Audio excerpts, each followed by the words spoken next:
NBC News senior Capitol Hill correspondent Garrett Haake joins me now with all of this. So, Garrett, what is the timing of a potential vote on McCarthy's plan? Well, Kristen, the bill is expected to go through the Rules Committee tomorrow night when the House is back in session. That means the earliest we could see it on the floor is Wednesday. The House is in until Friday this week, so McCarthy's given himself basically a few days of a grace period here to make sure he's got the votes he needs. Remember, 5-seat majority, which means he can afford to lose 4. That number can rise or fall depending on absences and so forth. But the bottom line here is it's a very narrow margin. He's got to have basically everyone on board by the time they take this thing to the floor. A defeat on the floor would be almost more damaging than the political benefit he'd get just by passing a bill that, as you correctly point out in the intro, is basically his ante into getting into the White House with Joe Biden to start negotiating. Well, Garrett, you know, you talk about the stakes, and I guess the question is, take us inside what Speaker McCarthy is thinking and feeling right now. How confident is he heading into this week?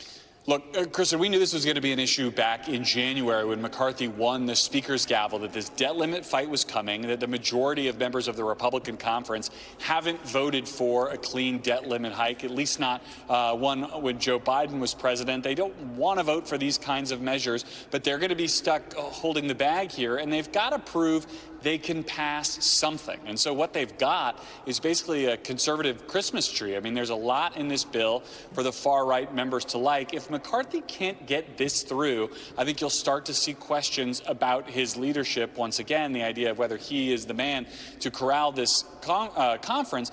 But I think the challenge there will be the same as it was back in January. If not him, who? With margins this thin and a conference this divided with, you know, kind of like the moderates from New York State who put the Republicans in the majority on one end and the Freedom Caucus folks and the sort of more MAGA folks like a Matt Gaetz on the other end who want to make a bill like this even more conservative.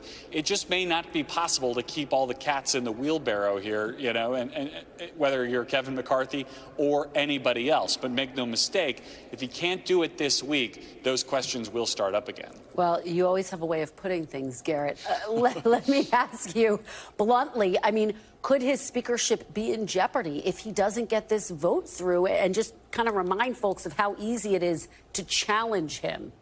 Well, it's very easy to challenge him. Only one member can call for basically a no confidence vote in McCarthy. That was one of the concessions he made beginning this process. I think there will be questions if he can't get the vote through this week, but I don't know that this would be the end of the road if he can't get it through this week. And the reason I say that is because the bill that he's putting on the floor is quite popular with the most conservative members. They're probably the ones who'd be most likely to challenge him. The moderate members, we use that term, aren't just moderate politically. In many cases, they're more moderate sort of stylistically in how they view the House. If you're a Mike Lawler or a D'Esposito or one of these other new members from New York State or Nancy Mace from South Carolina, it's not in your best interest to throw McCarthy over the side because whoever comes after him is likely to be more conservative. So while I think that you could have the crows circling if he has a problem this week, the mess that a McCarthy-less Republican House would be in would be deeper than the mess that with him at the helm